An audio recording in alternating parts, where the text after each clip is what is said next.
What you are looking at now are two walk-in test chambers. This one is a low-temperature walk-in test chamber, with a test temperature range covering room temperature to 30. The one next to it is a constant temperature and humidity walk-in test chamber, focusing on positive temperature testing, with a temperature range of 25 to 60 and a humidity control range of 20% to 98%. You can easily tell them apart by the door color. This one is for high temperature tests, and that one is for low temperature tests. Our walk-in test chambers have a wide range of application scenarios.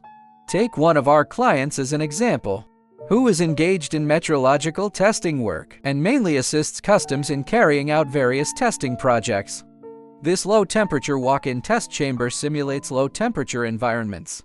Its purpose is to detect whether product performance changes under low-temperature conditions.